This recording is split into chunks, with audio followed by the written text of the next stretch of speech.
Warning. Tongue and Geek contains heavy spoilers. If you haven't read, watched, or played the content being reviewed this episode, know that we will definitely spoil major plot points. Also, this show isn't for kids. We use words like and and it would take too much time and effort to edit them all out. Please don't tell our moms.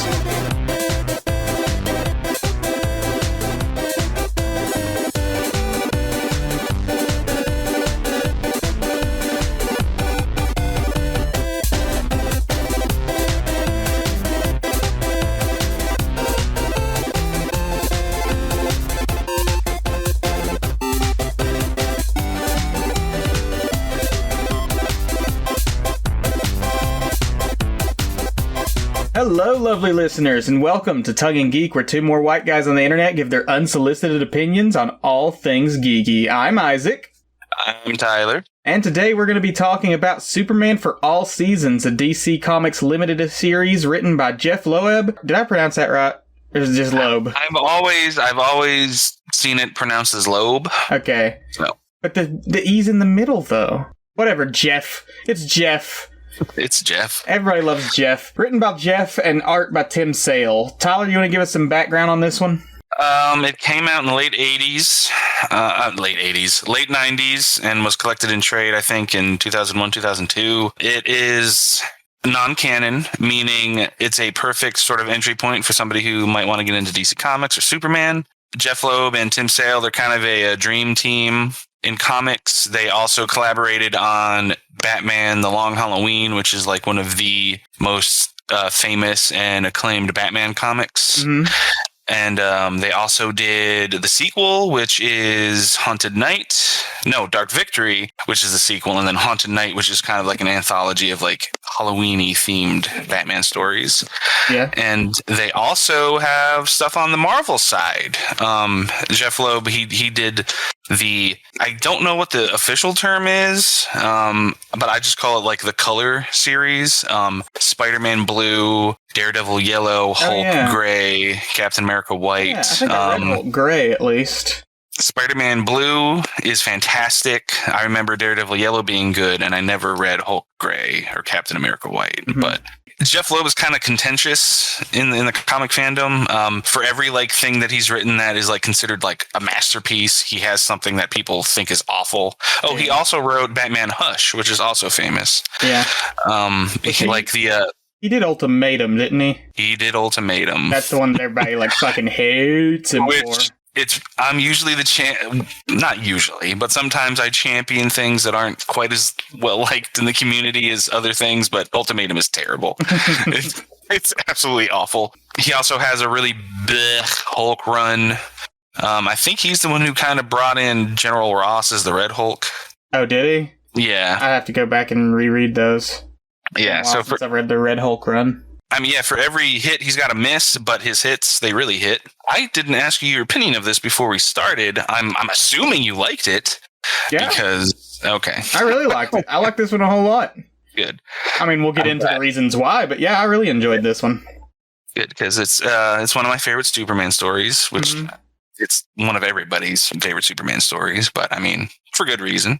I guess we could just kind of jump into kind of what it's about, why we liked it, and just go from there. It's sort of a pseudo origin story where they don't really go into like the whole like Krypton and like the planet exploding and all that stuff, but they do start out with Clark Kent in Smallville before he decides to become Superman. It's 4 comics. Each one is based on a different season of the year: spring, summer, fall, winter. Hence the name For All Seasons. Yeah.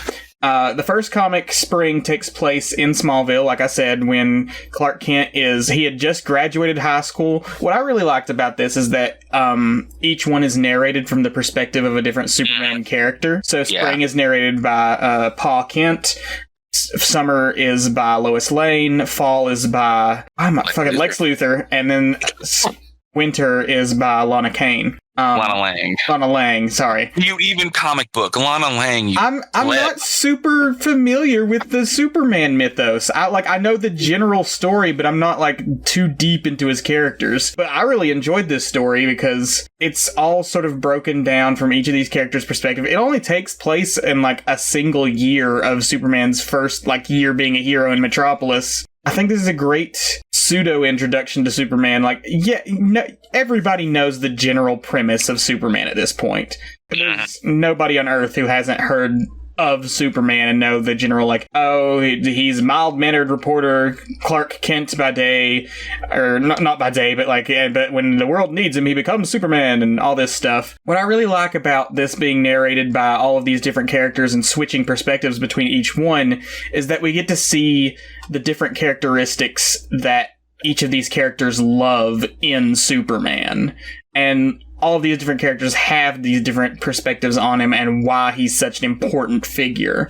Yeah, it's a really good way to get insight into Clark/Superman without him having his own narration or thought bubbles. Yeah. Like, you understand how he ticks, and he doesn't have any personal first-person monologue. Yeah. It's a really clever way to write a comic. Mm-hmm. So the first comic is Spring. It takes place in Smallville. Like I said, Clark has just graduated high school. He's not sure what he wants to do, but he's starting to feel like he needs to do something with these powers that are developing. Only his parents know, Pa and Ma can't. It's a really slow comic. Not much really happens until towards the end when like a twister comes through Smallville and he uses his powers to save one of the townspeople. But like most of it is very just kind of slow and introspective, which you would think is boring, but like the way that it's drawn and the way that like we get to see Clark, we don't get his inner monologue, but we get to see him reflecting on the world around him so hard. It's a very interesting, poignant first issue because what I really love, what I'm realizing, the stories that I like best with Superman aren't the ones where he's taking on some like universe-ending threat or fighting like some ridiculous bad guy or something. It's when we really just knuckle down and focus on like what makes Clark Kent a human being and his struggles with having the world on his shoulders. Yeah, it's basically it's just a coming of age story. It really is what it is. Mm-hmm. There are so many retellings of Superman's origins, and there's just something about how a writer can reframe his origins that just make for good comics. There's like half a dozen just really popular takes on the origin story. Yeah, and this one is probably the most down to earth. Like no pun intended. I mean, there is action, there is super heroics, but there's not like a through line. It's not plot driven, as you were saying. It's character driven. It's a character piece more than anything.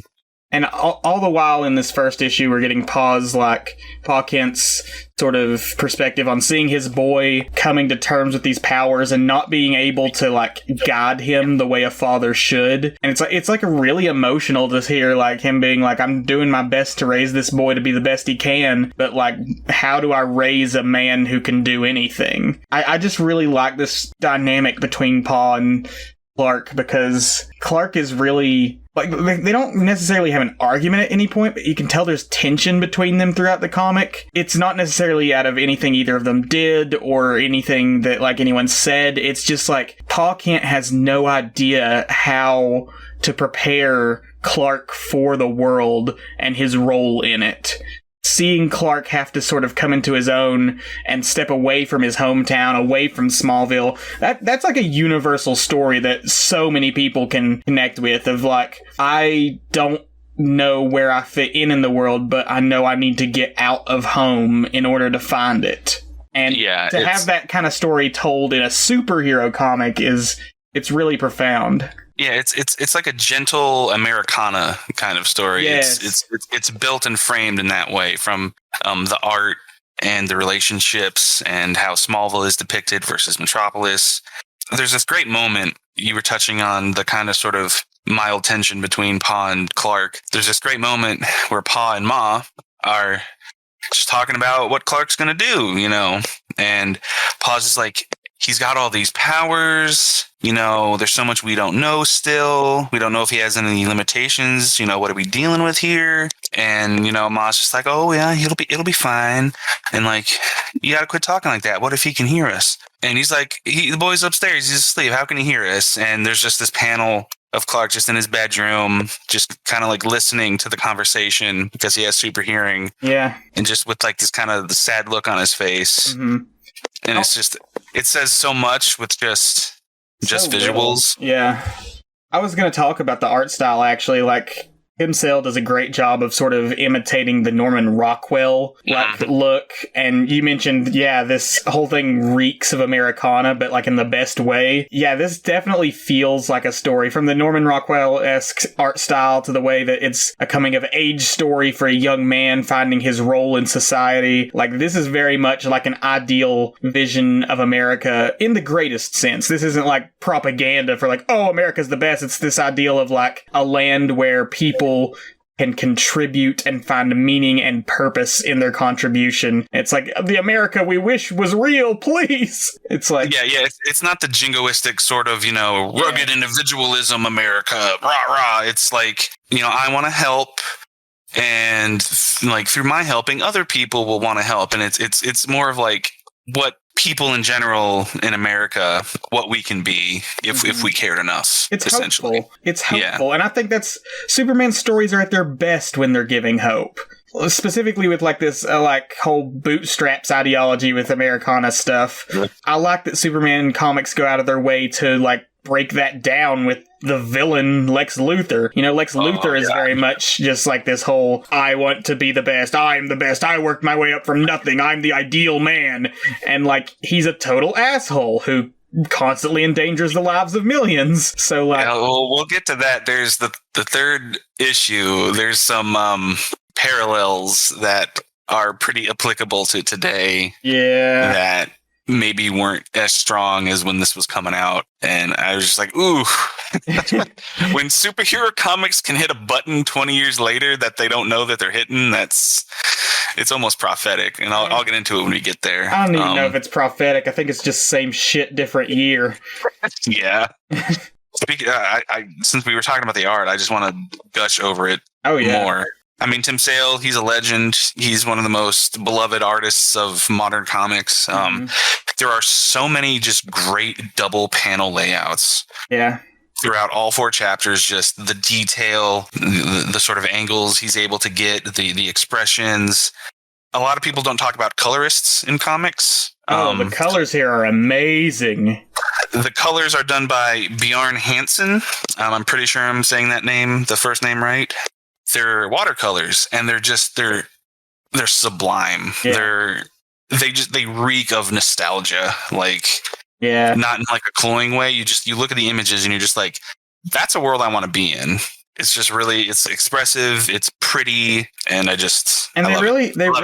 really capture the seasons theme too. Like the first one is all in like light, soft greens and yellows and everything. Like it's a very light. It feels like spring in Smallville. And it's because of like the way that the art is. I will say about the art, it kind of threw me for a loop at first because Tim Sale's style is very not bad rough, but like it's not the kind of clean lines that you would expect from like a superhero story. And like it's kind of loose. Yeah, kind of has a sketchy quality. Yeah. Sketchy as in like a loose sketch, not like sketchy as in this is weird sketchy. Yeah, but there's so much detail. And what really threw me for a loop at first was like the characters' faces. Like they're very expressive. I knew you were going to say that. Yeah. They're very expressive, but they're very like simple at the same time. Like there's not too much detail in like the eyes or the mouth or anything. There were a few times where it kind of looked like Superman had tiny face.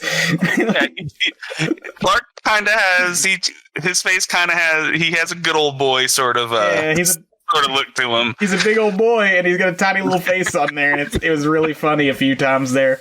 It took a minute to adapt to that, but once you do, it's so beautiful because like I said, it's not what you would necessarily expect from a traditional superhero art style, but it works so well with this kind of story. we didn't touch on the obvious symbolism of, a character growing as the seasons change. Yeah. To some, that might sound kind of trite, like, oh, character development as a backdrop of throughout a year. But it works because it's so understated. The seasons are more supposed to reflect what's happening in Superman's life during the time. Like spring, it's like life, new beginnings, and he's trying to figure out what he's going to do after high school, where he's going to go. Mm-hmm. And then summer, it's bright, and it's something new, and it's the start of something. Exciting. And he's Superman. Yeah, there's high energy, excitement, danger, even. Like, there's this sense of like action in summer that the others don't necessarily have. And summer is kind of, it's the season everybody looks forward to the most, because that's when they can be their, that's when they can just let loose and everything's cool and everything's fine. And that's where Superman is, at his height. And then fall, obviously, that we'll get there. Let's talk about how the first issue, spring, ends. There's a tornado. It's a twist. A tornado happens. There's a good old twist. The tornado comes just the right time during Clark's sort of crisis of identity. He gets sucked up in it, and he's kind of scared at first. And he's like, well, when I can do this, I can handle this. It rips his shirt off, and we get to see the beef on that boy. Yep, that Kansas beefcake. Yeah, he learns to fly for the first time, and he saves some lives from a gas explosion, stuff like that. And he's just helping Ma and Pa fix up the farm. And then later, he's getting ready to leave for Metropolis, and he decides to tell Lana Lang, who has been his best friend since childhood, hey, I have these powers. And it's this really sweet, romantic scene. Just it's set against like the calm blue of just, nightfall. What's romantic about it is just I'm such a sucker for, what's the phrase? Unrequited love. Oh. And Lana has unrequited love for Clark. Yeah. And as much as I love Lois and Clark together, I've always just kind of been that kind of fanboy. It's like, man, I wish Clark and Lana could get together. Yeah, they have I wish they can be the power couple. They have such a genuine connection. They have the childhood sweetheart connection that like feels so right, even though it's so sort of tropey. They were always together. They always hang out. They spent all their time together, and she's always there to support him, and he's always there to support her, and it just feels right. And like, I love how everyone in Smallville is like constantly pointing this out too. Like, those two, I remember when Ma and Pa Kent used to sit there in the diner. Oh, look, there's Clark and Lana. They're gonna be there someday. Yeah, Smallville ships Lana and Clark. Yeah. I understand why Lois and Clark are like the couple, but at the same time, like, I can't help but feel, because there are so many. This isn't always the case, because we know how comics shift and stuff. Yeah, but in so many continuities over the course of the publication of the comics, Lois has always kind of been dismissive of Clark, but into Superman. Yeah. It's not until he comes out, hey, I'm Superman, that it all comes together. And that's always kind of bugged me. Yeah. Because like, she's this whip smart, snappy, like, do anything to get the story, to reveal the truth kind of person. But it's always just kind of bugged me that she mostly didn't have the time of day for Clark. Who is with Superman. Yeah, who is essential to Superman's character. Like, Superman is Clark Kent, not just in the literal sense, but like, if Clark Kent hadn't been raised in Smallville, if he hadn't grown up with this sense of like responsibility and duty and selflessness that the Kents put into him, like, Superman wouldn't exist. And the fact that she can't see that in Clark is kind of infuriating. And you could argue, which is fair, that depending on how he's written, Clark is a bit of an act. Yeah. And it's totally fair that, she doesn't have to be into that kind of person if she doesn't want to be. Right. But we have this childhood friend in Lana who has known Clark his whole life, who knows both sides of him and accepts him for who he is as just the good old farm boy. And I just, Yeah. I want to be together. I knew nothing about Lana prior to this comic. I knew she was a character. I knew she was like his childhood friend, but I knew nothing about like what she was like or what their relationship was like other than they were childhood friends. And this comic immediately endeared her to me because it's such a real sort of arc that she goes throughout this whole miniseries. And for part of it, she's just kind of in the background, but when she's there in the final comic, like we really get to see how this has all affected her. Yep. So I think even though it's not canon, I hate canon arguments. Even though it's not canon, I think this is one of the better Clark Lana stories. Yeah, write your fic, bro. Maybe I'll write my fic, bro. Do it. Write you some fic. Anyway, on to Summer. This one is told from Lois's perspective on her, basically how she's handling the reveal of Superman in Metropolis. Which is another kind of good angle to explore. Yeah, I really like her perspective on this because this version of Lois Lane is a little more bitter and cynical than what we read in like Superman Smashes the Klan. She's not like a super bitter old person, but like you can tell she's like more of a cynic where she's like, this man is too good to be true. Like, what's the deal? I don't get it. How is he so perfect? Like, which makes total sense because she's like the star reporter of this gleaming metropolis. Mm-hmm. But she covers all the heavy stuff. And I like how she talks about how Perry White, who's the publisher of the Daily Planet, what's it like? Only believe half of what you see, or find the exact. Believe none of what you hear, half of what you see, and everything you write. Mm-hmm. Which is great advice. Yep. And then here comes Superman, flying around, saving people, looking all awesome. And that just completely throws her entire philosophy through a loop. And she's like, well, I guess I'm just going to have to figure out a way to adjust to this. Mm-hmm. And it's because he challenges her worldview that she becomes so like interested in him.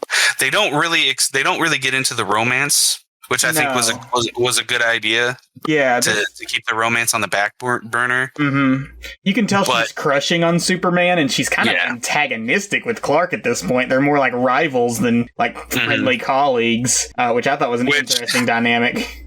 Which is funny because she doesn't know they're the same person. Yeah. So here comes Superman challenging her worldview, and then here comes this, bumpkin Clark Kent, who becomes like this sudden, star reporter. So like, she has this same person who she doesn't know is the same person is coming and just completely mussing up her whole deal. Mm-hmm. I think it does a really good job of explaining why she finds Superman interesting in more ways. That's not just thirst.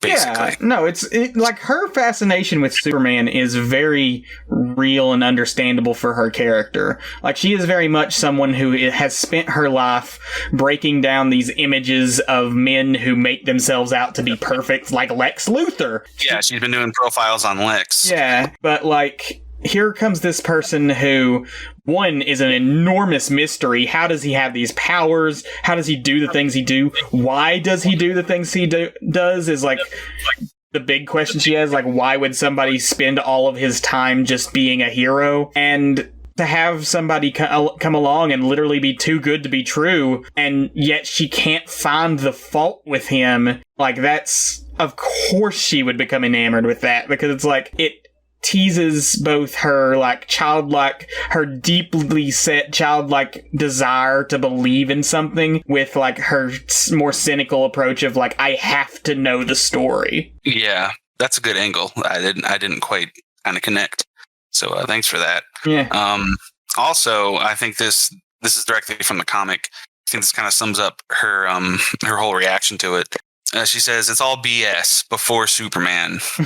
Which that encapsulates her whole sort of perspective in the comic. Yeah. Summer is probably the thematically lightest issue of the four, which isn't a bad thing. It needs that sort of slight tonal shift. It's basically Lois just discussing it from her perspective as we see Superman flying around Metropolis, saving people's lives, stopping a rocket. Well, like I said earlier, it's got more of that excitement and action. Like, it starts off with Superman taking a rocket into space, and then later he's, like, at a fire, and he, like, spins and makes a fire tornado and carries it off into the ocean to stop it from going off. This is the one also where he has, like, a submarine that he goes down into and, like, lifts it out because it launched a nuclear missile. Like, this is the most action-heavy one, and I feel like even though maybe the imagery isn't necessarily connected to summer, it matches that sort of like excitement and danger of summer with like all of this stuff is happening. Superman is now at his height, at his peak, you know? And God, the art, yeah. I don't want to keep repeating myself, but there's so many like amazing double spreads here. Just that this one whole shot of just Superman like flying through frame, and the S is just so big and prominent, and the colors pop, and just another double page panel of him stopping that missile in the sky in like a classic Superman pose. And then there's yet another double page panel where he's just kind of floating up into space, looking down on Earth with a smile. And just the images are so simply rendered, but they're so detailed at the same time and just so beautiful. Like, sometimes, even though comics are half of a visual medium, sometimes it's hard to stop and just enjoy the art. Yeah. But there are so many pages and panels in this where I just want to stop, slow down, and just look at it for a bit. I want them on a wall, you know? Yeah. So many panels in this could be a poster. Yeah. They feel like Norman Rockwell paintings. And it's summer, and Superman is in Metropolis, and he catches the eye of course, Lex Luthor. He pisses off Luthor. I like that Luthor still has his hair here, too. Yep. He's a redhead. And even though this isn't from Luthor's perspective, we see just through his facial expressions and stuff that, he's not happy. He's not happy that Superman's around. He's crushing on Lois, which is kind of creepy. Yeah, that's been kind of an on and off thing in the comics. Yeah. Sometimes writers go that way, sometimes they don't. This is based on some of the older Superman canon, isn't it? Loosely. Inspired by. Yeah. More than based, but yeah. There's kind of a lot of Superman the movie in that regard. It's very kind of Silver Age, Golden Agey. Yeah. What I like about it is that it ends on an ominous note, because there's a fire at a chemical lab. Was it established that Luthor started it, or? No, I don't know if it was necessarily. It was established that Luthor wanted the company. Was going to buy out the company. And there was hints that maybe he had something to do with it, or at least he would greatly benefit from it burning down. We see this fire, and there's these Lex bots that Lex has because, Lex Luthor gonna Lex Luthor. He's got to challenge dominance with Superman, and Superman saves the life of somebody that was gonna die in the fire that the Lex bots didn't see or didn't care to see, and he puts out the fire by like spinning around real fast and sucking out all the fire into space.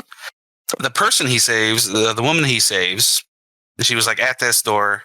She gets taken out. She sees Superman. And she kind of becomes obsessed with him. She calls him her angel. Yeah. And Lex sees an opportunity. The last panel is Lex going to this woman's apartment, and it's just this big shrine to Superman. And he's thinking of something, but you don't know what. And then he's like, I can help you to help Superman. I would do anything for him. He's my angel. And chapter 3, the fall. Ominous, which is this is probably my favorite chapter, my favorite issue. Yeah? Yep. Because I love Lex. He's probably my second favorite comic book villain of all time after Magneto. Yeah. I just love the fact that the world's strongest superhero, his arch nemesis, is just a businessman, just a sociopathic businessman. Yeah, that wasn't always the case. Pre-Bronze Age, Lex Luthor was more just the mad scientist type. Oh, really? Until after Crisis on Infinite Earths, in the mid '80s, when they rebooted the DC universe for the first time. Yeah, that's when he was revamped into the businessman archetype. Right. And this one is narrated by Lex. And I just love his entire characterization here because it's everything that I love about the character. He loves Metropolis. He loves the power he has in Metropolis. Yeah. And any threat to that power, he's going to stop at nothing. He keeps making the metaphor to destroy. He keeps making the metaphor as like Metropolis as his lover, like a woman, and it's very creepy. Yeah. It's very creepy and insightful into like his whole worldview of like, oh, I am better than everyone else, and this belongs to me, which explains how like he also sees women as super creepy. He just sees it as like, this is my love and it owes me love in return, and it's very fucked up and like creepy. Yeah, he says this is a love story between a man and a woman. Mm-hmm. Not a man and a woman, but a man and a city. It's literally it's a jealousy thing. Yeah, he says like all good love stories, it's full of revenge. Like he doesn't actually talk about any of like passion or connection or anything. He's like all good love stories, it's full of revenge and envy and all of this stuff. Yeah, it's all the negative aspects that extreme love can bring. Mm-hmm. He's jealous that his lover Metropolis has taken its eye off of him, Lex Luthor, the man who built Metropolis from the ground up, to this new guy, to Superman. Mm-hmm. Like, he doesn't outright say it, but he basically sees Metropolis as cheating on him. No, I think he outright says it a few times. That sounds corny to say it, but it's written really well. Yeah. And he has this really evil, just fucked up plan that he does with the woman who Superman rescued. I want to get her name because I don't want to just keep calling her the woman. The woman, Toxin is her superhero name. I remember that. The superhero name, quote unquote. Quote unquote. Vaughn. Miss Vaughn, what's her first name? Vince. Vince Vaughn. It's Miss Vince Vaughn. We'll call her Miss Vaughn for now. Okay. I think it's Dr. Vaughn. She was like a biochemist or something. Yeah, she's a biochemist. Yeah. Call her Doctor, damn it. What's great about his evil plan here is that it's not meant to kill Superman. It's not meant to destroy Superman. Yeah. It's just meant to make Superman doubt himself and leave. He brainwashes this poor woman, Miss Vaughn. Because she's Dr. Vaughn, to create this toxin that releases in Metropolis and attacks everybody's respiratory system. Yeah. With that, I'm just like, ooh, a virus that attacks the respiratory system and kills people. Yeah. Oh, jeez. And like the whole city is just slowly choking to death, essentially. Mm-hmm. And Superman's going around trying to figure out what it is, and then he's like, Is this Luthor? Is this Lex? And the whole time, Luthor is narrating like he won't understand what's going on. For all his power, he'll be helpless.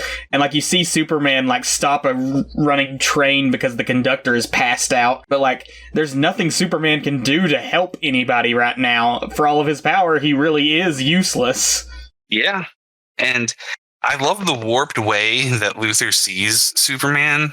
Like he doesn't see this is his problem throughout any continuity. He doesn't believe Superman is what he says he is how he presents himself. Yeah. He always thinks that like there's always some ulterior motive, that Superman's not quite who he says he is, or he's gonna snap at some point, or he's gonna show his true colors. Like nobody could be that good. And he also sees Superman not just as alien literally, but also alien to the idea of man and the idea of man's meritocracy. Like, here is this being with all of these abilities, all of these natural gifts that puts him above humanity, and it sickens him because what Lex values so much is this ideology of like, I am the greatest man because I made myself into the greatest man. I clawed my way to the top, and here's Superman who did nothing to deserve his power. Yep. He hates the fact that somebody is better than him and is more pure of heart than him, which, I mean, that's not saying much because everybody's more pure of heart than Luther. He hates so much he can't understand that somebody with so much power can be pure of heart. And that's the thing, is that, like, what really makes Superman better than him as a person and a hero isn't the powers that he has. Like, his powers are important, but there's so many DC characters and superheroes in general with, like, technology with no powers, and they manage to, like, stand on par with characters like Superman. What makes Superman a better character than Lex is his empathy and compassion and desire to help others instead of just stroke his own ego. And the fact of the matter is, just Lex can't see that that's what makes Superman super. He only sees it as a matter of literal power. Yeah, Superman's an insult to him, to his intelligence, to his own sense of superiority, and he can't abide that. Yeah. I mean, he says something along the lines of, let me flip to it, let me find it. While you're looking for that, I will say that I really loved the scene where he just gets out of jail after he commits a crime, and I don't know if we ever actually figure out what the crime was. But he gets, like, a shave from one of his employees, and the employee, like, nicks him on the face, and she's just, like, so terrified. She's like, I'm so sorry, sir. I didn't mean to. And, like, he says, it's all right. You made a mistake. I forgive you. And, like, from any other character, that would seem so innocent and, like, oh, yeah, that's kind of cool of them to just forgive them. But, like, from Lex, you can just feel this whole superiority complex of him being like, I am your god, and I am fine with you being beneath me and making mistakes because I know you'll never be the perfect being I am. In all of my gracious mercy, I forgive you. Like, you read all of that between each line. Yeah, it's real scuzzy. He's a real scuzzy guy. He's real scuzzy. He's a real fun to hate. As Superman is zipping around trying to figure out what the hell is pretty much killing everybody in the city, Lex is narrating. He says, he can even fly from here to the moon for all the good it'll do him. This time, there will be no one for him to bully. Like, just the fact that he sees Superman as a bully. Yeah. As, like, here's this man, this billionaire Lex Luthor, who built Metropolis up, you know, to what it is now, and who has all this power and all this influence, and everybody answers to him. He answers to nobody. Who beats down his competitors and possibly started that fire in order to buy them out. And he has this he's a genius, but he has this childish mindset. Like, Superman's a bully. Mm-hmm. You know, he's taking the attention off of me. It's so just, I love a juicy villain. And Lex Luthor is always just such a juicy villain. Yeah. And we find out that Lex brainwashed Dr. Vaughn, this chemist, to create this thing, this virus, and also the antidote. And Superman's like, I can't prove that you did this, but, like, I have a feeling that you might know how to stop this, so I'm asking you, please, can you help? And Lex is like, oh, okay, I might have something. Yeah. And then he brings her out. Jenny is her first name, Jenny Vaughn. Mm. And she's in this, like, kind of villainous looking superhero getup now. She has this big gun with an antidote in it. Yeah. And she's all excited to fly with Superman and disperse the antidote. And she's happier than a clam. And they save everybody.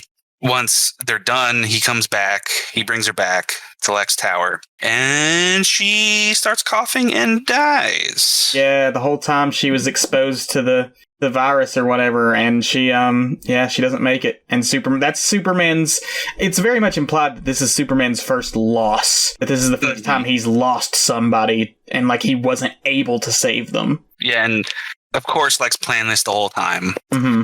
And he's like, oh, the poor woman. See, even all this stuff you can do, like, you just don't understand how, fragile people are. Mm-hmm. How easily people can die. Being the most powerful man, it doesn't mean anything. And, like, he preys on Superman's, alienness and his, like, sense of otherness. And it gets to him. And he's like, why don't you just go back to wherever you came from before you do any more damage? Mm-hmm. And that gets to Superman, and he leaves for a while, which segues into Winter, the last issue, where he goes back to Smallville, thinking things over, not knowing what to do with himself. And this is Lana's chapter. Yeah. What do you think of Lana's chapter? like I said, Lana really endeared herself to me in this, because throughout each chapter we're getting bits and pieces of her story.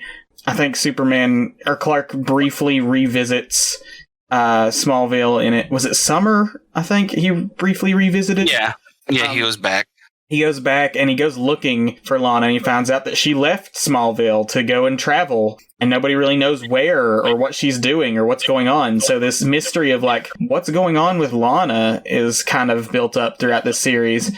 We get to winter, it all comes to a head because we find out that like Lana was so shaken up by Clark having powers, and it's not like the traditional like, oh my god, he's a monster kind of thing. It's like Clark is someone that she knew her entire life, someone that she desired to be with. She wanted to marry Clark Kent. She had that unrequited love for him, and she realizes when he reveals those powers to her, first off, she thought he was going to propose, and she was so excited for it, which is so sad. Yeah, they went to prom together. She just was 100% certain that they'd end up together. Yeah. But when he reveals those powers, she realizes that no, not only is this like, oh, he's not thinking about me in this way, it's more like he is going to dedicate his life to serving others and making himself so selfless and helpful to the whole world, and I can never be his priority. It is so sad to see this from her perspective, because it's like she's not mad at Clark necessarily. She's not mad. She's not bitter. She's not just bitter. She's so still in love with him, because the reason they can't be together is because he is too good-hearted to dedicate himself to one person. He literally owes himself to the world, and it is so heartbreaking to see someone who cares about him so much realize that, like, the reason that I love him, the reason he's so amazing, is the same reason we can never be together. Yeah, I love how after the relative intent, well, the third issue was very intense. How the second issue was action-packed, the third issue was also action-packed and intense. And then the story ends even kind of slower than the first issue begins. Yeah. Which is kind of daring, for a mainstream superhero comic book. It's a character piece. It's really, it's not about like the superhero plot here. It's about exploring who Superman is as a character. And how the world sees him through the eyes of the people in his life. Yeah. And one of the first things he does when he goes back to Smallville after Lex chases him off, he goes right to Lana. Aside from Ma and Pa, she's the only one who knows. Not even their other best friend, Pete Ross. Pete Moss. Clark didn't even tell Pete. And the three of them, were thick as thieves. Yeah. So it's kind of like this whole like, well, why did he tell her and not Pete too? Yeah. And that's never like concretely stated as to why. Like, we never find out that Clark, if he ever loved Lana the way she did him. There's hints that he might have, hints that he might not have. Yeah. But through his actions, you get the sense that he does, but he doesn't know. I don't know where I was going with that. What do you think? I don't know if necessarily it's even a matter of. I don't even know necessarily if it's important for Clark to have those kind of feelings for her, because honestly, I think if it had focused on the idea of whether or not Clark, like, oh, I want to be with you too, but I have too much responsibility, that would have made it too trite, That would have made it a little maudlin, That would have made it like, oh, we can't be together. I'm owed to the world. But the fact that like the story lets itself tell this and show it through like Lana's unrequited love for him, and not like the two lovers doomed to never torn apart by It's not that.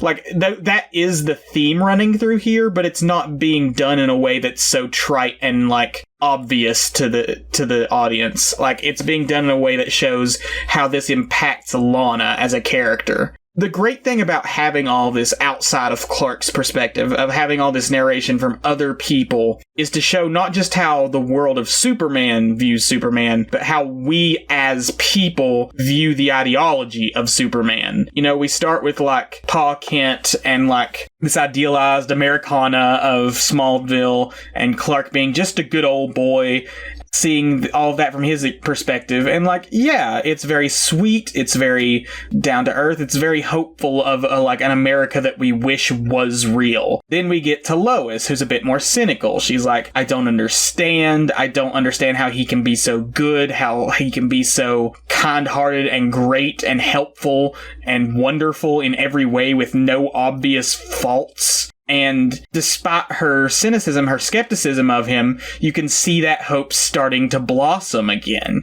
You can see just how this figure helps her to develop a sense of hope again. Then we get to Lex, who is the ultimate cynic, who is someone who is not just cynical of the world around him, but who has, like, embraced that cynicism to the point where he is like, I am the only one who can fix the world. I am the only one who is deserving of praise because I am worked my way up to this. I made myself a perfect person, and I can't believe anyone else can be good or even better than me, because that would completely shatter my worldview of realizing that I'm not a perfect being. And then when we get to Lana, we get possibly the most grounded, I would say, perspective. Yeah, probably most introspective. Because she's not seeing this idealized Americana that Pa sees of, like, that boy's gonna fix the world, he's gonna be something amazing. And she's not the, like, Lois Lane, like, trying to unravel a mystery, and she's definitely not the Lex who hates him. She's someone who sees her friend, someone she loves and cares about, and seeing the good he can do, realizing how powerful that is just to have someone who cares. And there's a great bit where she's talking about, like, how people didn't understand why Clark would do the things he does. I was just gonna bring that up. Yeah. And it perfectly reflects on, like, Lois's arc, where Lois is trying to figure out why he does what he does, and she's like, it's no mystery. The same reason that Superman shows up to save people is the same reason that, like, a firefighter would, or a priest would offer, like, comfort in trying times. Like, it's just because he's a good person. It's just because that's what he expects of himself. Yeah, and she says something along the lines of, yeah, people say, like, what kind of man would choose to do that? Like, what's he really doing? She's like, and I just smile because, you know, I know it's just Clark. Yeah. You know? He's just a good man. And not even the idea of Superman, but just the idea that there can be a good man or a good person is just, it's so inspiring because we see so much shit. And that's what this series is about, is like, when we, especially in fall, is like we can see so much shit in the world around us and all these terrible people who are hurting people for their own gain and all these horrible things going on. And the whole story of Superman is to remind us that it's not to give us like this, like, oh, there's going to be this perfect being who comes along and fixes everything for us. It's to remind us that, like, there are good people out there trying to make the world a better place for no other reason than they believe that they should. And that is, like, what's so powerful about Superman as a character. Yeah, that's why everybody still loves him. That's why I still love him. And that's why I don't want to put the cart before the horse. So I'll put a pin in that. What I like about this fourth last chapter is that it parallels the first chapter in that a natural disaster kind of spurns Clark into his next stage of development. Yeah. Where saving people from a tornado, he's like, okay, like, I can do this. I want to do this. This is what I'm going to be. Yeah. And here he is in winter. He's feeling low. He doesn't know what to do. He just realized that it's not arrogance. It wasn't arrogance that he was, you know, feeling before that got shattered. It was just like the expectations he puts on himself, you know, like, I thought I could, you know, do everything because I have all of this power, and it turns out I couldn't. Yeah. And it was a youthful arrogance, a sort of naive arrogance where it's like, I'm going to make everything better for everyone. And Pa says, like, he equates it to him starting out as a farmer and how his first crop of corn was great. And then how, like, 2 seasons after that, like, they were shit. Yeah. And he's like, it's not about finding out that you have limitations. It's about what you do with those limitations, how you adapt to those limitations. It's raining. It's been raining like pretty much throughout most of the issue, and everything's starting to flood in Smallville. Lana and Clark are talking, and they kind of like wrap everything up. And she's like, "Go make things safe, Superman." And she gives him a kiss, and they kiss. And it's not like a swooning romantic like kind of kiss. It's just like it's a closure kiss. Yeah, and it's so cute. I love it. It warms my heart. Got that fic? And Superman, reinvigorated just by being around the people that he loves, that love him, goes around and he saves Smallville from the flood. Yeah, and it's so poignant that this happens in Smallville because throughout this whole issue, he's learning how Smallville has changed. In the first issue, there were like these 4 older guys who always played poker together at this table, the diner that they always went to, and they'd always like chat up Clark whenever he came in. And then like even in the summer one, we still see them there. And then we get to winter, and like we find out that one of them's died. Also, we find out that like Pete Ross Pete Ross is more bitter now. He still hasn't left Smallville, and he's like very upset that like both Clark and Lana left him there behind. He's not, and then came back. Yeah, and then came back and he kind of feels like they're rubbing it in his face, Like Smallville has changed, but the fact that Clark refines his love of being Superman here is so powerful because it's like Smallville is ingrained in him as a person. This idea of being in a small community where you know everybody's names, where everyone greets you with a smile, and you care about everyone. Like, you want everyone to be happy and safe because you know them. They're important to you. The fact that this is where the finale takes place, and it's just him saving people from a flood. There's no sincere sense of danger throughout most of it because you know he's going to be able to. He's Superman. But, like, the fact that this is what brings him back around is great because what he lost in Metropolis was this sort of sense of, like, why he's doing what he does. He felt like he needed to stand up to Lex because Lex is being a bully, and he felt like he needed to save everyone because, hey, I've got all these powers. And those are good, noble causes, but why he really does what he does is because he cares about people. It's not because he wants to be the greatest hero or that he wants to show up bullies like Lex. It's that he cares about people and he wants them to be safe and happy. Yep. That's cut that out. No. After everything gets wrapped up in Smallville, he goes back to Metropolis. What I like about the ending is that there's no, like, you kind of maybe expect not like a full-blown second confrontation with Lex where he like beats Lex or anything like that. Yeah. But you kind of expect maybe like he's going to be like show up there and be like, "Hey, Lex, I'm back, do your worst." But he doesn't do that. He's just, he comes back to Metropolis, saves cats out of trees, he saves a kid on the building again. The same stupid kid that likes to run on the outside ledge of his building, his skyscraper. We've seen that kid, he started in summer, and we've seen him in, like, fall and winter, where he's just, like, out there, just an idiot kid. He's like, I'm gonna chase a cat onto a windowsill off a 36-story building. It's not bad enough that you're, like, dozens of stories up on a ledge chasing a cat. You're also out there doing it again in winter with snow on the ledge. You dumb kid. Superman should let you fall. Mm-hmm. But he's flying around doing his Superman business, and he just flies by, not even purposely, he just flies by Lex's building, and Lex is just like, God damn it.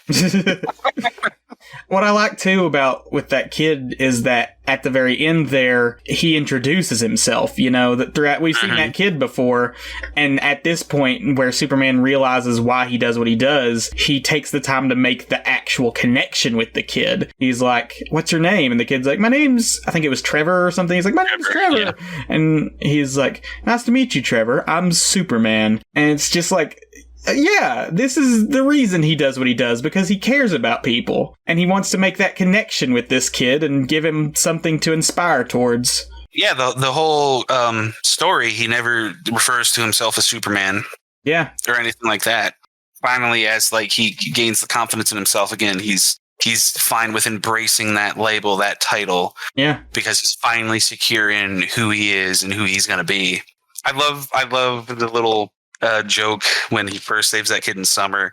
And he's like, wow. The kid's like, wow, cool costume or whatever. And he's like, thanks. My mom made it for me. Very cute. You're such a dork. Yeah, it's great. So, yeah, that wraps up Superman for All Seasons. Mm-hmm. You want to do some nerd ethics? I just wanted to get into, before nerd ethics, okay, why I think that this is the perfect first Superman comic for people who want to get into the character, or for people who think that he's lame or boring. Yeah.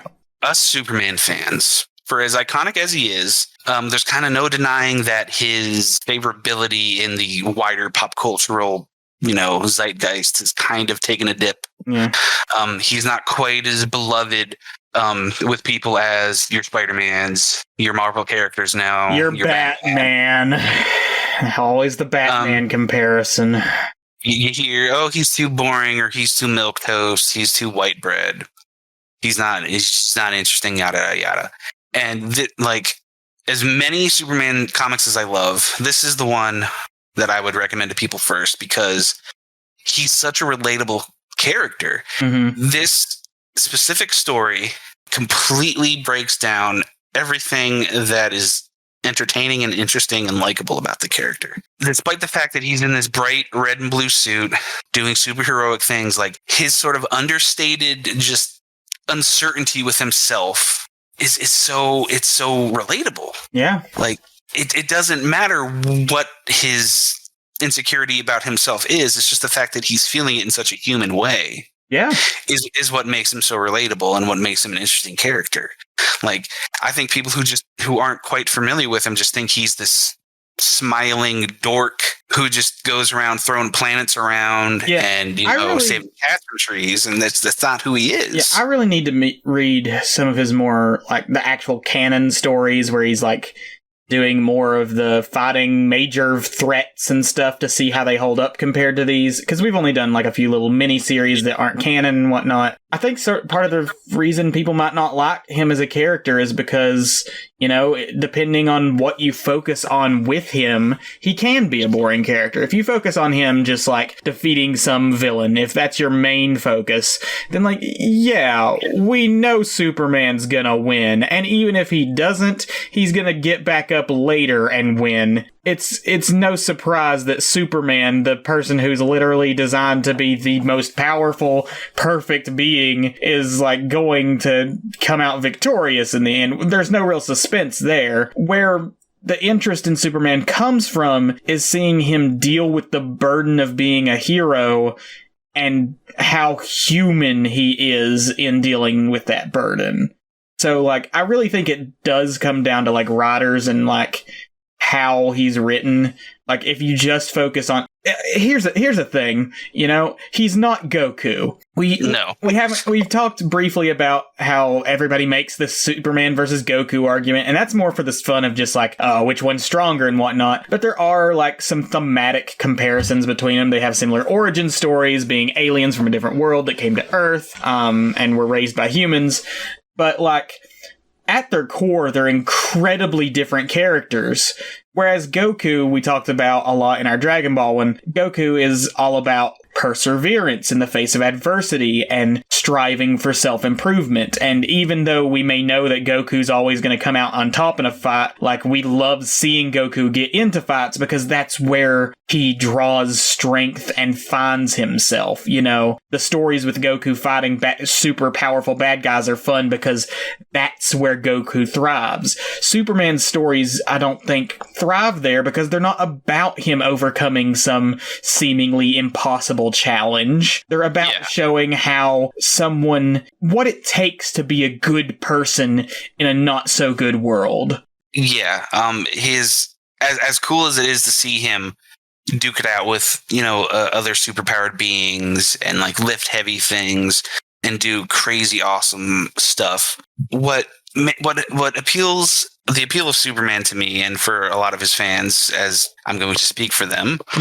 even in stories where like it might not necessarily dive into his character too much, people like just what he represents and like who he is as a person. He's Christopher Reeve, who played Superman in the first Superman movies that came out in the 70s and 80s. Yeah. There's this interview where he's like, Superman's your friend. That's why I think people like him so much. Yeah. Is that he's just your friend and he's going to help you out and he's going to do the right thing. The optimism of the character, things can be good. People can be good. It's hope. People can fight for hope. Like that is why he's so endearing and has lasted so long. And there's been a shift in pop culture where, people are more into, the dark and the gritty and the realistic and the deconstruction. And as much as I like stories like Invincible and whatnot, I am so tired of the evil Superman trope. It's not subversive anymore, guys.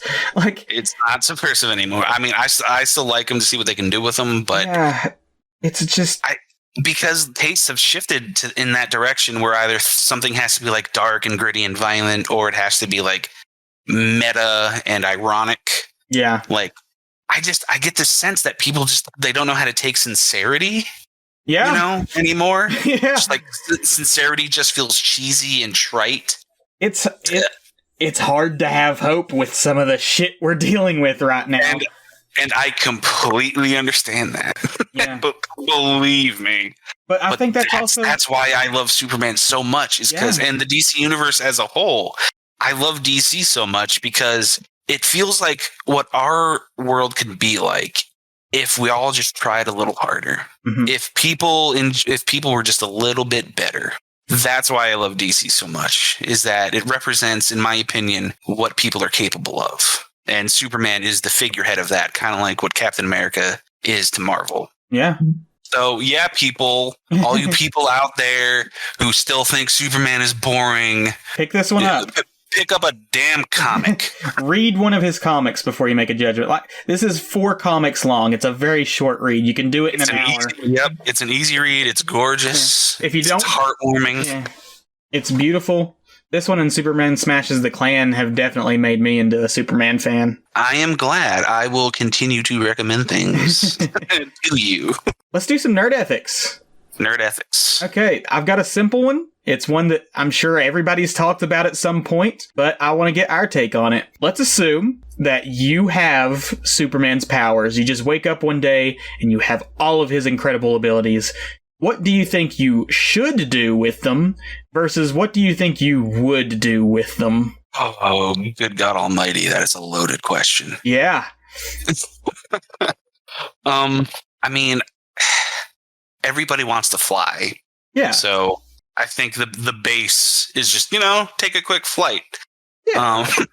Break some shit, break a redwood in half, lift a blue whale out of the ocean. Wow. Something like that. You're going to be a dick to the environment right out the gate, huh? I'm just saying, that's what people would do because people. I'm not asking about people. I'm asking you, Tyler. What would I do if I woke up with Superman's powers? Yeah. What I feel like I should do versus what I would do. Start with what you would do, and then let's talk about what you think you should do. Like what the most ethical use of those abilities would be. Well, thinking about how I've been lately. Yeah. my whole mindset in relation to everything going on in the world right now. Yeah. What I would do is I would probably just fly as far the fuck away as I possibly could and just like punch boulders and glaciers and just laser beam things just to let out all my pent up frustration. You just go full Dr. Manhattan and just go sit on Mars away from humanity. I'd just go sit on Mars and make a clockwork castle out of sand or something. Yeah. But what I should do, that's interesting because a lot of comics, they kind of get into the whole like people with these powers and these abilities, like what is their responsibility to like, foreign policy and world government and authority? Like, yeah. What's the ethics of that? What should they do? Like, Should they be like registered, a la Civil War or Watchmen or The Incredibles? Yeah. Or should we just let them be free agents? Like, what are the problems that come with that? Mm-hmm. As much as I like the hopeful, optimistic view of superheroes, I completely know that if one of them were to ever show up, we would hunt it down like a feral dog and try to murder the person. There's not a government in the world that wouldn't immediately try to murder them. So what we should do, I don't know. Not what we should do in response to them, but like if you had those powers, what do you think your ethical use of them would be? Gosh darn. You want to think on that for a second? I'll think on that for a second. I'll tell you mine. My would do kind of bleeds into maybe what I think we should do, but it's also kind of more gray. I'll say what let me go ahead and say what I think that person should do. Like, if I woke up and I had all these powers, you're right. There is a lot of shit going on in the world, and I think the idea of just being like, in comics and stuff, we get all these individual acts of heroism where, like, Superman saves, like, a plane from crashing, or stops a missile, or beats up some goons. And those are all great. I think it's wonderful to do all these individual acts of heroism. But in the real world, what's really causing so much suffering are these huge systems of oppression and prejudice and just pushing down people to make more for the elite. And I think if I had suddenly the power to literally change the world, like I became a one-man ultimate non-stop army, there would be a really very real question of like, how much would I try to influence the world around me? Because on the one hand, it's like, would that make you a fascist? Yeah, on the one hand, it's like I would be sort of a hypocrite, tyrannical god, to go out and just start dismantling systems of power and just inflicting my own regime onto the world. That would be very, like, egotistical for me to do. But on the other hand, suddenly there would be a person who has all of this power to enact change that wouldn't be bound by all of the processes and systems that hold down everyone else. It's not like you can't, like, shoot Superman with tear gas and expect him to disperse like a crowd of protesters. You can't like pass a law that says Superman has to submit to arrest. Like, you can't stop Superman with any of the systems in power. If Superman wanted to, he absolutely could just change the world. The question is that the right thing to do or not? And I don't have a solid answer there because, like I said, on the one hand, it's very egotistical and tyrannical to just go one man, I am going to fix everything. But on the other hand, you have the power to change all these systems of oppression and stop them. Why wouldn't you? I don't know what the should necessarily is. I don't know what the should there is, but quite frankly, if there was a would, I probably would start going about and dismantling America from the bottom up.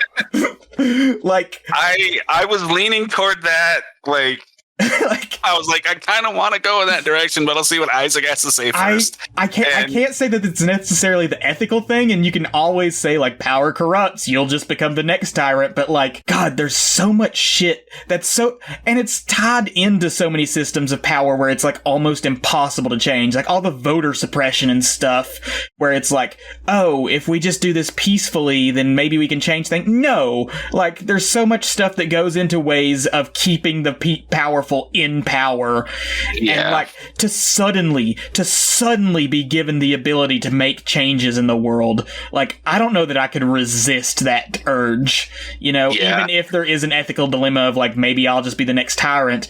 I don't know if I could resist the urge to be like, I'm going to fly to Washington DC, rip the Congress building out of the ground, toss it into the sun, and say, elect some new real leaders. And let's face it, in the real world, our very existence would be seen as a threat. Yeah. It doesn't matter what we say our beliefs are, how we go about, expressing those beliefs. No matter what we do, how we turn, our existence in and of itself would be a threat. And you know that, like, the systems of power would use that. You know, the mainstream media would do nothing but talk about how we're a threat to humanity and everything. There would be no non-stop talk about how we're a danger to life on Earth, even if we're working specifically to protect life on Earth. But it's like... Yeah. I don't necessarily know if, like, trying to single-handedly fix everything into a world that I think would be better is the morally upright thing to do, but I don't know if I could resist trying, you know? Yeah. Well, the thing to do would be to get a coalition of people, a league of justice, if you will. Yeah. You know, who share, you know, your ideas for a better, brighter world, to have that sort of backup, you know, the human face, you know, yeah. But at the same time, as much people as you could sway to your side, you know, the Superman party, it would still just be like, man, it doesn't matter how many good points they have. They got Superman, so anything you say against them, like, they could just send Superman out to punch our heads off. Yeah. That fear will always make people hate you. That instant power dynamic is in and of itself, like I was just saying, is a threat. It's the insinuation, the implied, like, just our existence is a implied sense of, you know, yeah, they're not going to do whatever. I can do whatever I want to you people whenever I want if you say the wrong thing to me. They're not going to say no to Superman because of the implication. Yeah, because even if us as Superman never said anything remotely threatening, yeah, like, people would still have that thought in the back of their head because he could break the world in half if he wanted to. The implication. God, now I just need a Always Sunny episode with, like, the Justice League. Now, yeah, we just need Dennis. Dennis Superman. Oh, I would love a parody. I would love a parody with Dennis as Superman. Fuck, who would... Mac is Batman. Charlie is the fucking... Not even the Joker. Who would Charlie be? Charlie would be the Creeper. Do you know who the Creeper is? No. Look up the Creeper. He'd be the Creeper or the Rat Catcher. Yeah, duh. Rat Catcher. Charlie would be Rat Catcher. He'd be the Rat Catcher, yeah. D would be Hawk Girl, obviously. Hawk Woman. Yes, Hawk Girl. The bird. Who would Frank be? Frank would be the Penguin, because he already was the Penguin in Batman Returns. Or the Atom, the guy who can shrink himself into small sizes. He'd be Trash Man. He throws trash around. Do you have any other points on nerd ethics you want to... Is that the only topic? That was the only one. I don't want nerd ethics to drag on to, like, a super long segment of the show. Just, like, maybe one or two questions. Like we did eating Pokemon when we did the Pokemon one. I don't like to think too hard about superheroes in our world, because when I do, I realize, like, the fantasy of superheroes breaks down immediately. Yeah. Because I don't know if you've looked into them, but there are quote unquote superheroes. There's around. Vigilantes, yes. There's vigilantes. And you watch these people and you're just like, oh God, you face palm and you cringe and you're just like, they're cringe at best and absolutely out of their mind violent at worst. Look up Phoenix Jones. The guy's a goddamn maniac. Yeah. Like, you sit there and you watch these people like, there's a reason these are comic books. You know, let us have the fantasy. Yeah. Let us just have the fantasy, please. Mm-hmm. Oh, boy. But yeah, I mean, unless you have another ethical quandary related to Superman you want to present. Well, actually, before... No, that wouldn't work because that's politicized now too. I would say I would just try to work with, fixing climate change. Yeah, I mean, everything's political now. There's no not political at this point. I would repair the ozone layer myself. I would go around and destroy I would break Jeff Bezos' cock rocket over my knee.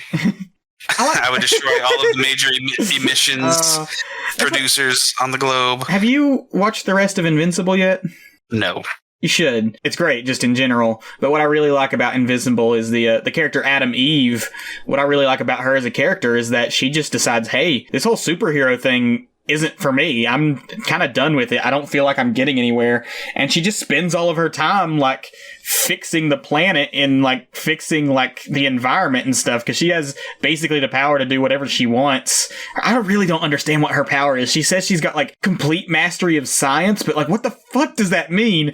But she just, like, starts, like, regrowing forests and, like, digging rivers and stuff and, like, fixing all of these natural problems. And I think, yeah. I guess she just has all of the natural sciences at her fingertips, like all the elements of science, but like chemistry, geology, stuff like that. She just starts fixing the environment, and that feels like a very real transition for like a superhero in a more realistic world where like, hey, I'm just sort of contributing to this systematic repetition of violence between me and these crazy people. Maybe I should really focus on long-term change. Yeah, fight the billionaires. Just fight the oligarchy. Like, I don't know why we just didn't say that from the outset. Just like, everybody hates billionaires now except for the billionaires. Except for the billionaires and the billionaire simps. So just fight the billionaires. Just steal their money. That's what you can do that's ethical. Yeah, redistribute the wealth. Just take all of their money. Just fly up with all of their billions and just make it rain across the globe. Just like, drop billions into every country. Yeah. There we go. There's your ethical Superman what to do. What to do. Abolish billionaires. If you're listening to this and you suddenly develop all of the powers of Superman, that's what you do. Just take all of the money and give it to everybody. Or abolish all money and just create a barter system. Again, we all barter. Socialist Superman, everyone. Woo! All right, ready for review? Let's do it. All right. So on Goodreads, this comic has 4.11 out of 5 stars. We've got a lot of good reviews on everything we've seen on Goodreads, at least. Like we got good taste and shit. We got good taste. This first one's from Sana. Sana says, "This is the kind of Superman story I want to read more often. Hell, this is the kind of comic I want to read more often. Rather than focusing on gratuitous action, gore, angst, or fan service, Superman for All Seasons set out to tell a very quiet, thoughtful, heartfelt story, and it succeeded. I love that this book made me care about everyone, even characters I didn't know much about or have much use for. By the end of the first chapter, I cared about Clark, the Kents, Lana Lang, Lois Lane, even Smallville, both its inhabitants and the town itself. There's just so much heart here. 4 out of 5 stars. Yeah. Can't argue any of that. I totally agree. Like I said, I really didn't know anything about Lana Lang before coming into this, and I really like her as a character now. I think this story does a great job of introducing her and making you care for her. Not much else to say about that review. You're right, Sana. Nope. Yep, completely agree. This next one comes from Roxanne. Confession time. I don't really like Superman. There's just something about the guy. I don't know what it is. Maybe it was being forced to watch that crappy 90s TV show, or how fucking dumb his disguise is. She's talking about Lois and Clark, The New Adventures of Superman, starring Dean Cain and Terry Hatcher. Okay. Was it any good? If you like really corny 90s shit, yeah. Okay. How fucking dumb his disguise is. Either way, I just tend to avoid the guy. The most I see of him is in the Justice League. And even then, it's like, shut up, Kent. Let Bruce deal with this shit, okay? However, I did think maybe I should give this guy a break, so I picked this one up. I read it really quickly in a pretty rough mood, and by the end, I'd totally cheered up. It's kind of cheesy, and it's not too heavy on the plot. There's no dramatic storyline, but if you're feeling and you need to pick me up, then this is definitely one to read. It's just really sweet. I'm definitely now gonna have to pick up more Superman trades. I feel this is the one to convert you into a Superman fan. I like the guy tons more than I ever did. He's still no Batman, and shit, he ain't Aquaman, but we'll get there. 4 out of 5 stars. Wait a minute. Well, on one hand, she's exactly the kind of person that I was talking about. You know, the person who doesn't get Superman, doesn't like him. But did with this story. This story, like I said, did exactly what it's supposed to do for her, so golf clap. What the hell does she mean by he's not even Aquaman? I don't know! How is Superman... Okay, I get thinking Superman's boring. I get that argument. How do you put him below Aquaman, though? I don't even think Aquaman's a bad character, but, like, let me put the trope around him... Aquaman has been the most unfairly maligned comic book character for decades. Thank God Jason Momoa has managed to give him some currency in today's pop culture climate. But I don't think this person read Aquaman stories. I just think they wanted to make I just think they wanted to make a snarky, funny joke. Yeah. Next one comes from Nicholas. Nicholas says, the best part of it all is the portrayal of Superman as a lonely and solitary figure, downtrodden from his inability to save everyone and everything. It's a great characterization that treads a fine line between heroism and being too emo. Very well. 5 out of 5 stars. I like the point they made. I just don't like how they said it. Yeah, there's this weird trend where it's like any sort of expression of negative thought is emo. Yeah. And it's like, are we really that broken as a culture to think that's what I'm saying. Like, people can't handle sincerity in storytelling. It drives me insane. This almost is at the other end. Is like, did you need Superman to smile the whole time and crack little witty jokes the whole time without ever showing any hint that like his idea of being good is like a burden? Like, did you need him to just be perfectly happy and snarky through the whole thing? I don't. Yeah, there's that, and people who want to label everything that tells a serious story or has a serious message as edgy. Yeah. Like, if I could erase edgy from the vernacular when discussing like pop culture and art, I would, because if a movie isn't like a complete riot laugh fest, like the Guardians movies or something like that, right? Like, people like they always call it edgy. It's trying to be edgy. It's like, no, it's just trying to tell a serious story. It's not trying to be edgy. Yeah. Not everything is edgy. Not everything needs to make you laugh. I love comedy. I think it's super powerful, not just as an individual genre, but as like an element in any story. But you don't need to be laughing for most of, or even like a significant portion of every story. A lot of stories aren't for laughing. Yeah. People loved Logan. Yeah. People love it, but people also call it edgy. Real chuckle fest, that film. But people call it edgy because like it's rated R, there's cursing, it's violent, it has a sad ending. Like, no, it's not edgy just because it's telling a mature story. Like, edgy to me sounds like you use it to describe something that's try hard. Yeah, immature. Something that is trying too hard to impress with, like, Shadow the Hedgehog is edgy.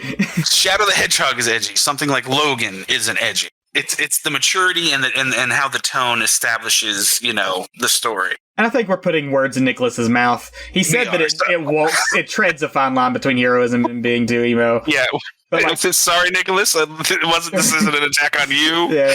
Necessarily, we just kind of went down a tangent. Yeah. So far, I haven't been mad at any of these people who have said anything. These have been very good reviews, everyone. Your review is highly reviewed by us. Anders says, I enjoyed this more than All-Star Superman. While All-Star does explore more sci-fi and late-stage developments in Superman's life, this one really excels at getting you to see who Superman is and why he has become the man he is. Compared to All-Star, it doesn't have weird gimmicky things that are just confusing. A necessary read for any Superman fan, I'd say. I also like the art for this one more than All-Star. 4 out of 5 stars. I'm also okay. This is loaded here. Okay. All-Star Superman is like the most well-regarded Superman story of all time. Yeah. And I am not going to go against that because it's fan-fucking-tastic. So I disagree, sir. It's written by Grant Morrison. Yeah. And Grant Morrison, I almost said Grant Morrison came out by. Oh, cool. I didn't know that. They kind of have a reputation of having confusing plot elements, and there's some merit to some of that, but I don't think that's true for All-Star Superman.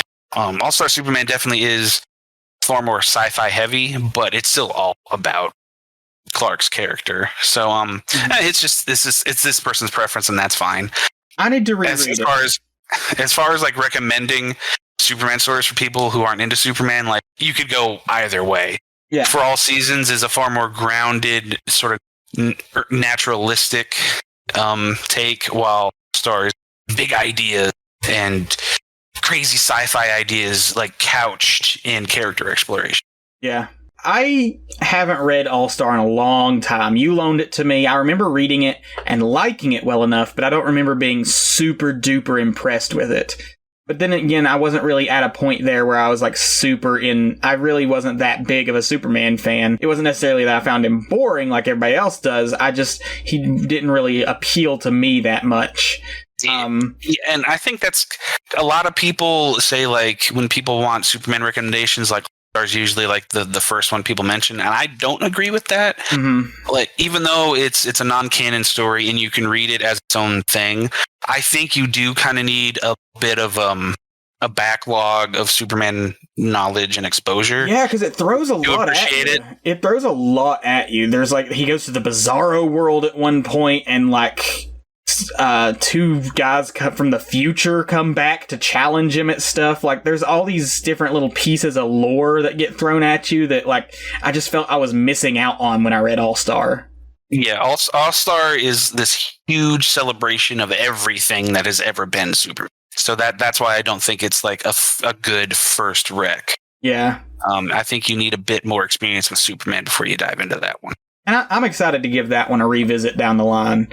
Because I am too, because it's been a while since I've reread it, so I would like to read it. We could keep doing Superman comics on the pod, because this has been going good so far. Yeah, so. I've enjoyed all the Superman stuff. We've only done the 2, but I've enjoyed both of them. They've both been really good stories. So Anders, Tyler disagrees with you. I kind of agree with you at this point, but that might have just been where I was previously with Superman versus where I am now with Superman. This one is from Michael Amond. Michael says this one's a bit long. So the premise is all the seasons. Wow, what a 3rd grade premise. It could be nice if it worked, but it doesn't. If you're going to use the seasons as the background to the story, I need more than just a color palette change. I need something that relates to that theme in the story. No, Superman growing up really doesn't count.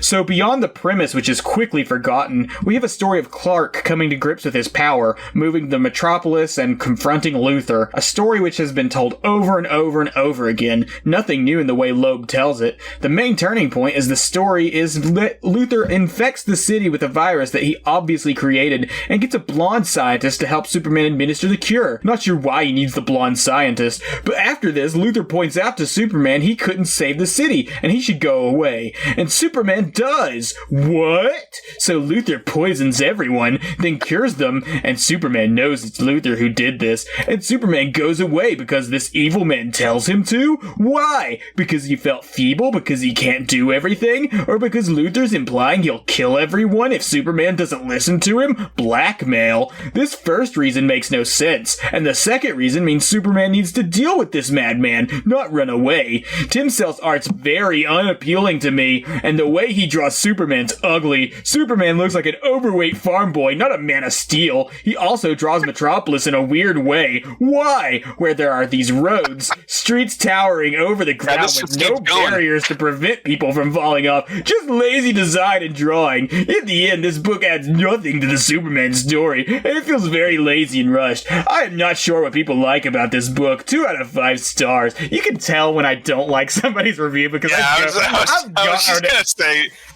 the dripping disdain like in your voice. I've got an obnoxious reviewer voice in my head that just like comes out whenever I start reading a review I don't like. And when we do review, I'm always afraid that I'm gonna come off like that asshole that just doesn't like people's different opinions. Yeah. And I guess maybe to an extent sometimes I am. But yeah. Here's my problem with this guy's thing. Everything that he points out is explained in the story, and it feels like he just wasn't paying attention. Yeah. Like, first off, the whole, like, he talks about the whole, like, the theme doesn't make any sense. I need something more to the theme, and no, Superman growing up really doesn't count. Yes, it absolutely does count. Yeah, like, the entire the entire point you answered your own problem there. Like, he goes through the stages of his life that resemble the seasons of a year. We talked about how, like, the spring is a new beginning for him, and the summer is him at his height during the excitement. The fall is the literal fall where things start changing and seeming to get worse. And in the winter, he endures his greatest hardship and starts to be renewed by the coming spring again. I mentioned in the beginning that I could see how people can find the concept trite, but I think it's told in a way that's so understated that, like, if you're not really looking for like a deeper theme, that you're not really giving the title For All Seasons, much attention. Yeah. You're just involved in following Clark's journey throughout the year. And I mean, he says he doesn't like Tim Sale's art, which art completely, subjective. It's not going to be for everybody, and I mean, he does kind of look like a big old beefy farm boy, so I can't really knock that. But his thing about Luther is totally just like he wasn't paying attention. First off, Superman in this story doesn't know for sure that Luther's behind this virus. He suspects that's exactly the point. But he never has any evidence. And second, he doesn't leave because Luther's threatening anybody. He leaves because he failed horribly, and like Luther points that out to him. That like, heck, there's even a line in the story where Luther points out like, maybe you're at fault for this, Superman. Have you ever considered that as an alien you might have brought the alien virus? Like, Luther seeds these doubts in Clark's mind. There's a very clear reason as to why Superman leaves that addresses his character arc at this point. It's not just like he leaves because he's afraid Luther's going to kill everybody or because he feels too weak. He feels like he's a failure and like he's maybe a threat to people. And that's another thing I've noticed. Sometimes fans, they don't like it when the heroes make mistakes. Yes, I hate it when that's the criticism. And it's like, that's the whole point, is that superheroes are still people and they make decisions that aren't the smartest or best or most logical. If your character never fails, they're not a character. Could, like, Superman have stuck around in Metropolis and, like, investigated Lex more to see if he created the virus? Yeah. But that's not the point. Like, the point is he's vulnerable. He just had his first real loss as a hero, and Lex got under his skin too much. That's the point. We're supposed to allow these characters to go through these difficult times and not know what to do. If Superman didn't make mistakes, then he would be as boring as everybody claims he is. Yeah. The fact that he makes mistakes is important to showing how human he is as a character. And, he shows up in Metropolis again, thus, saying, like, he's still going to continue giving Lex a hard time. Like, it's not, like, explicitly said or stated, but we know, if you're a Superman fan, the Lex and Superman dynamic, so they're going to be up each other's ass the whole time. So, like, invalid criticism. Invalid criticism.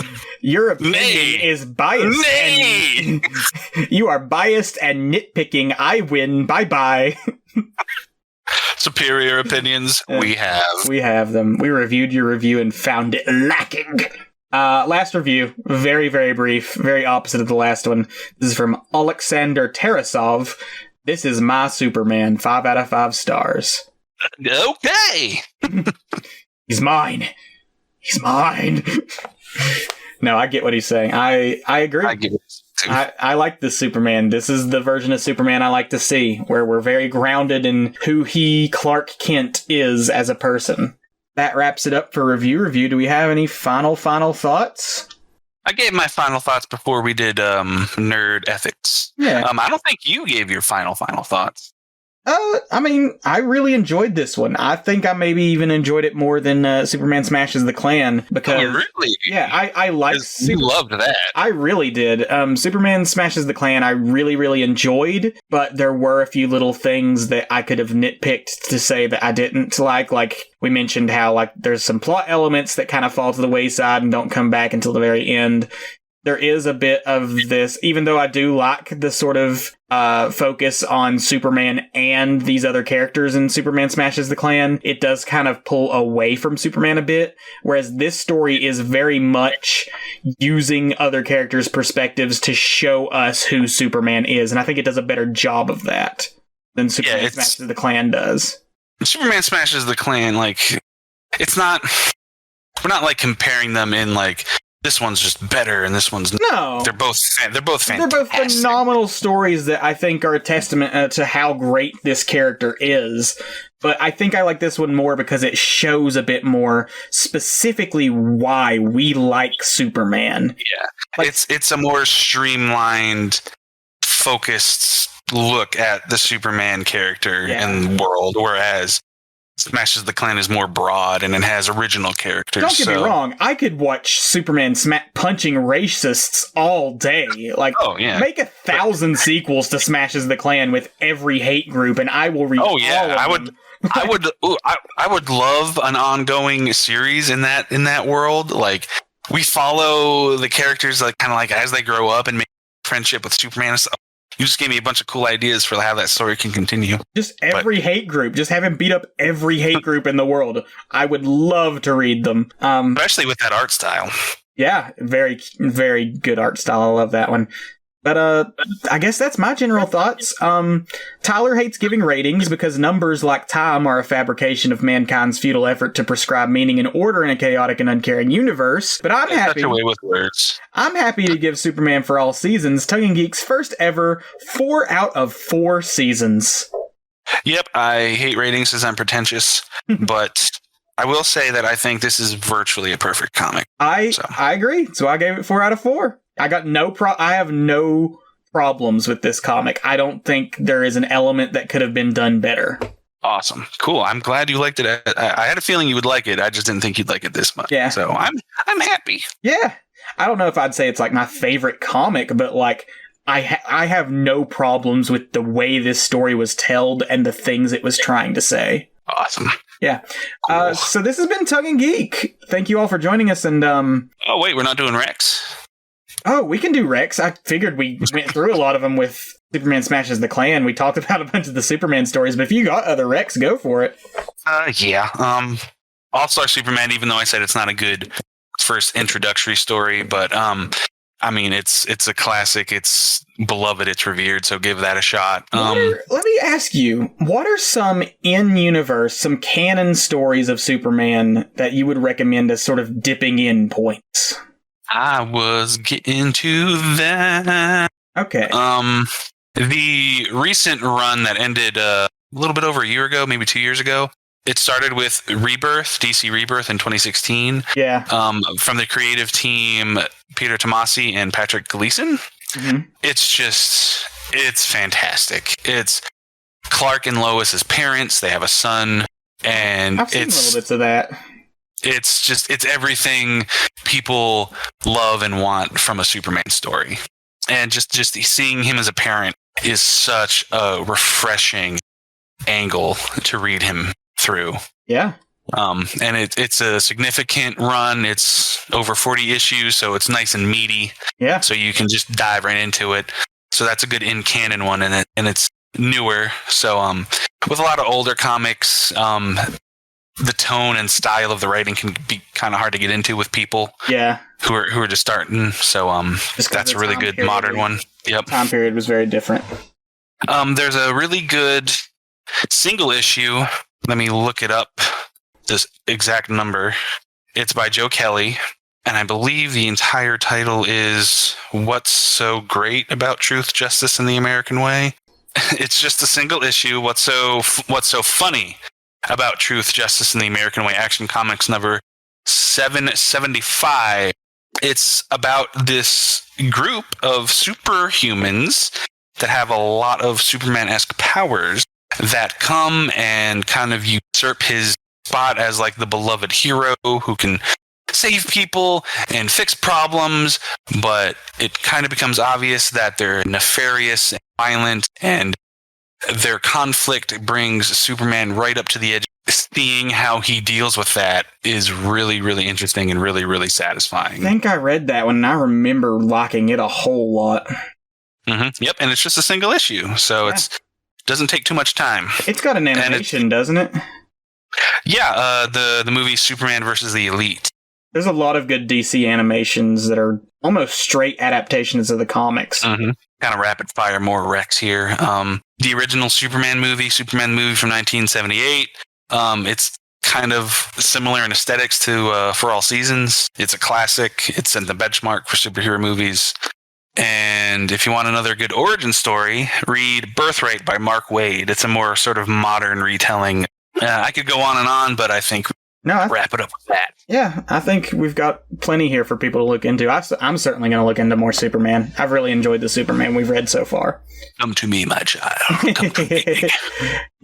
So this has been Tongue and Geek. Thank y'all for joining us. And I'm not super in love with our new intro. The whole, you can't get our time back. Uh-huh. It's just not as, snappy as Don't Tell My Mom was. And we gotta find something snappy, Tyler. We need snappy how outro. About, we hope you liked it, or please like us, or how about something cloying? Something really desperate. Yeah, and desperate. How about like, share, and subscribe? Please. We can't even get We've been sitting at 9 subscribers, and 6 of those are just us and our family and significant others. We've made Please 9 accounts. Subscribe to us ourselves. And put this begging plea for subscribers in the front of this episode so people can hear it right off the bat. God, all I want is to be internet famous. Shit, I should have really thought up some different ideas, but I really just came in here hoping you'd have some masterpiece of an outro. Dude, I can't even get background ready for any. It's the one thing I give to you, and you're never ready. Not even for the properties that you know better than me. I'm just like, whatever, bro. I just coast, man. No point in stressing. We only have 9 subscribers. Who are we trying to impress? Maybe no point in stressing? No, that's dumb.